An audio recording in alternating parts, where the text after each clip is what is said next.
All right, y'all, how's it going? I wanted to do this quick video real quick because it's kind of a funny thing.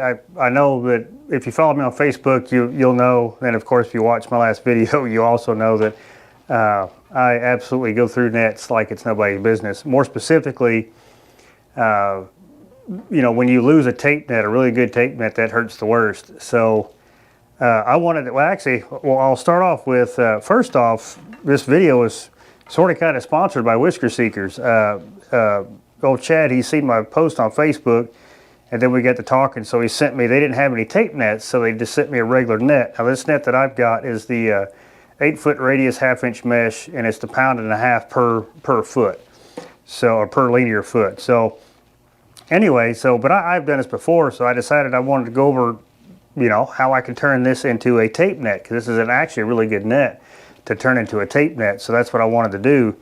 I've seen a couple people post that they have done it, but I think it's interesting, as far as the process, because it is kind of a tedious process. Sometimes, you gotta kind of play around with things. You got to work with it, just like I kind of got this net started because I wanted to make sure I got it started correctly. Well, correctly-ish. I mean, it doesn't have to be 100% perfect, but I wanted to go through the steps of how to do it. But like I said, again, this net here is the, I don't know exactly who makes the net, but I know Whisker Seeker sells it.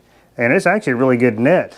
Even for not being a tape net, it's still got a, what they say that rope was. I think that rope they said was 50 foot. So, it comes with it's nice. Of course, it's got the orange Whisker Seeker colors on it, so it's a pretty cool looking net. Got the, the neoprene deal for your wrist. I really like those.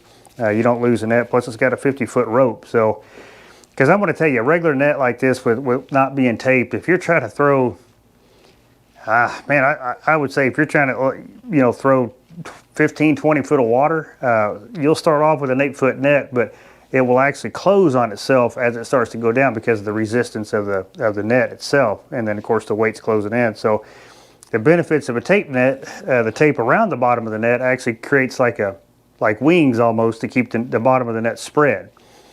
So it really comes in super handy this time of year when your bait's pushed deep, and so you gotta try to get that figured out, try to catch them, and a tape net's the best way to do it, especially like I said, shad. So how I got this started, and let me get the camera moved so you guys can see it.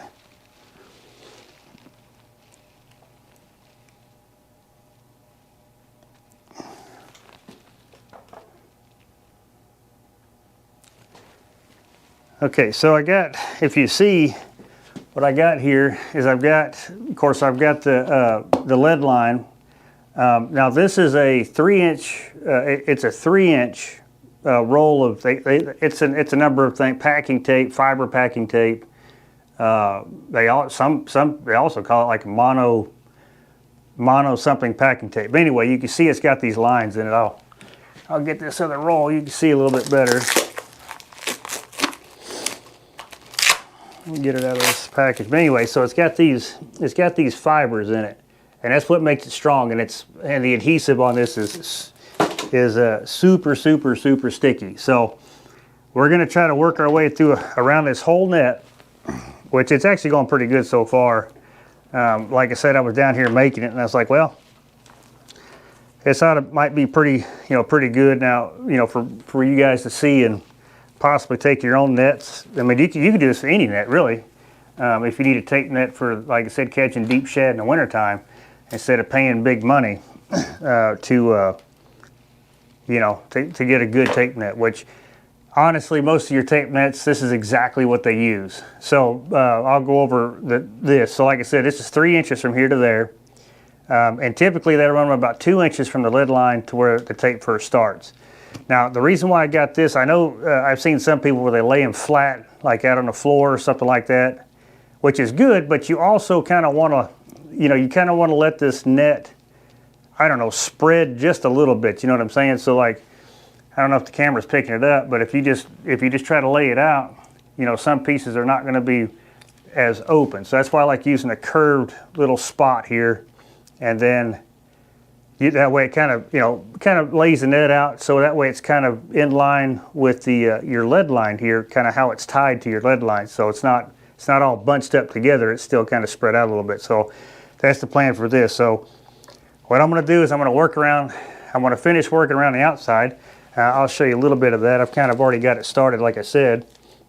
So once I kind of get it to where everything looks, spread out, then I'll just kind of hold this, spread the tape out, kind of make sure I maintain my 2 inches without pulling it tight. That's the one thing. You don't want to pull it tight because then you're going to bunch all this up. So you just kind of tap it. Once we get the other layer on the inside in is when we'll really make sure she's good stuck. And it sticks to this mono pretty good. But like I said, you got to just make sure that, I should probably make sure that all this is not getting taped on itself. That would probably be a good idea. But yeah, it's pretty much it. You just go around the whole bottom of the net like this. As you can see, get some of this. I got it. I had like a small barrel, kind of like, I mean, you could even use like a rounded trash can, would probably actually be better for this, but anything that I think that has a little curve to it, would be better than nothing.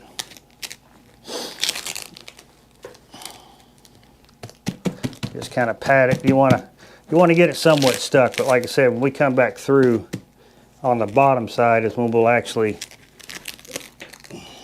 make sure it's sticky on both sides, or stuck on both sides, I guess.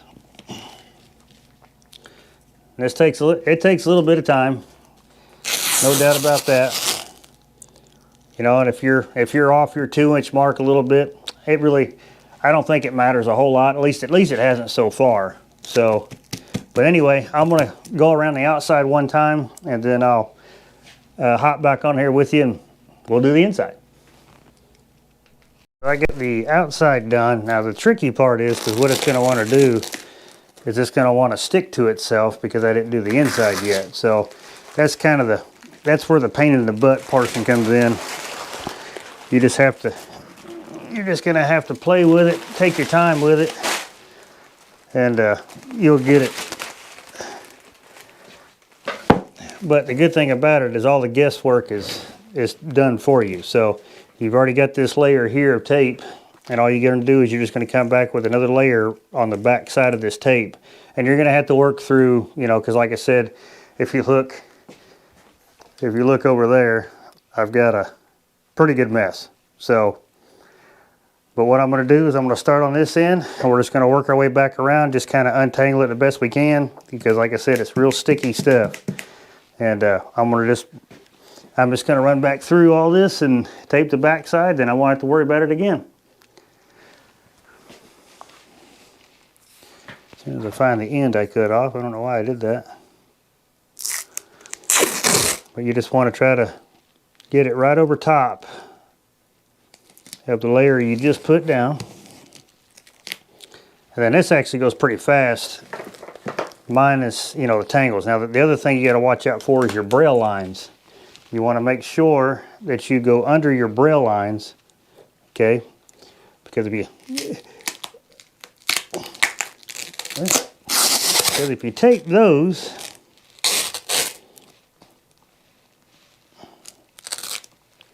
then your net will not perform as it's supposed to.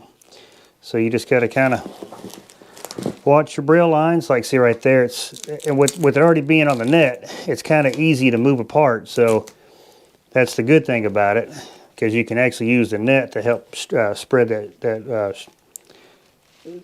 tape back out once it got. But you want to try to get it to lay as flat as possible on the back side. And now here you can go ahead and just kind of work it in, make sure both sides are stuck, and just keep going around the net. Yeah, I'm getting to, but see, like you can see right there where the tape had already closed on itself, but you could just pull the net, and then that'll help. Actually, it actually works out really well. It'll help pull the net apart, and also moving the tape apart as well. Yeah.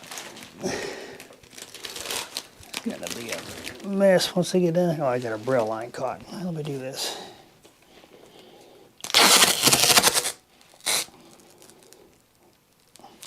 But like I said, y'all can do this to any net and it will work perfect. But I got braille lines caught underneath this chair here. It's not good. Okay.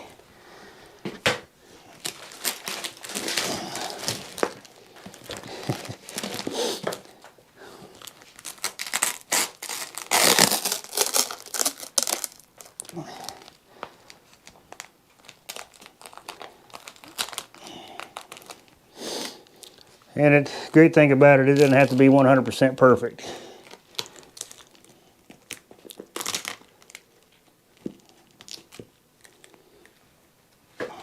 It would be, the more perfect you can get it would be better. But it doesn't have to be perfect.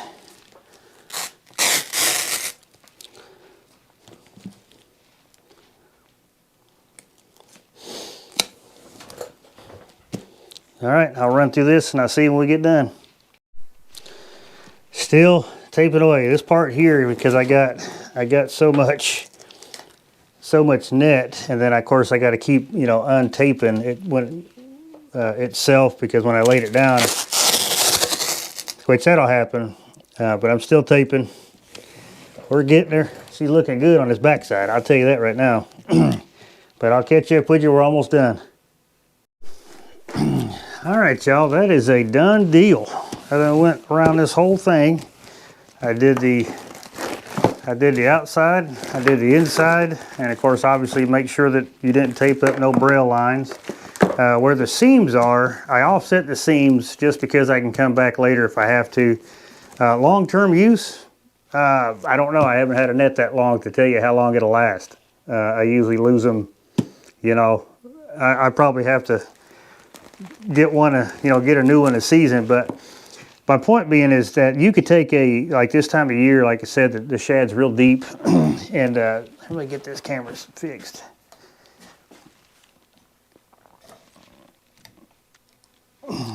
But the shad's real deep, and because of the colder temp, stuff like that, that's where they're going to be. And if you want to get down there to them, a tape net's a great way to do it. But you don't have to go out and buy a big expensive, tape net. Which, don't get me wrong, this net from Whisker Seekers isn't cheap, but it But what I was saying is you could do this with any net. Now I have to get this thing untangled. But you could take, like I got some 7-foot nets that I can definitely do this too. You could do it to, any Walmart net you buy. You could do it with just any net. And you will be able to catch them shad that are deep and then not break the bank doing it. Yeah, there's some spots there. It doesn't have to be perfect, because the first time you throw this thing, you get it in mud and stuff like that. All the exposed adhesive from the tape that you didn't get is going to be, dirtied up. But this tape is super good. I know that it's waterproof, and like if you stick it back to back like it is, it's pretty sticky. And the longer it stays there, the more it's going to stick. Try to get everything. But yeah, that's it right there, y'all. Took about, I don't know, off camera, stuff like that. It took me probably, I don't know, 30 minutes to do this. But, in a pinch, because if you have to order a net, sometimes it takes a minute. And luckily I was able to go ahead and I ordered one prior to me tearing up my other net, and then I was able to get that one in time and still continue fishing. But this one here is going to be my backup net. Matter of fact, I may use it on my next trip just to see how it works. I mean, I know it's going to work pretty good because, like I said, I've done this before. And, and it's a great way to save money. So that way, if you've got 3 or 4 regular nets just kind of hanging around the house or in the shop or whatever you have, this is a good way to you know, repurpose them for whatever reason. Because I've got 6 or 7 out in the shop now that I'll probably repurpose in a way, probably somewhat like this. But they're usually, those are my, you know, 6 and 7 footers. They're not the greatest. So, but either way, that's how you make a tape net. Pretty quick, easy, simple. Doesn't cost a whole lot. I mean, outside of the initial cost of the net, but it'll work pretty good. And like I said, it's just kind of neat how, you know, that's how simple it is, and it really is just that simple. So yeah, look for it in future videos. I'll probably use it one of my other videos, and just show you guys how well it works. And which again, I already know it works because I've done it before. So if you got old nets laying around, you can go ahead and make yourself a tape net and catch them deep shad. But anyway, I appreciate you watching this one. I'll catch you in the next one.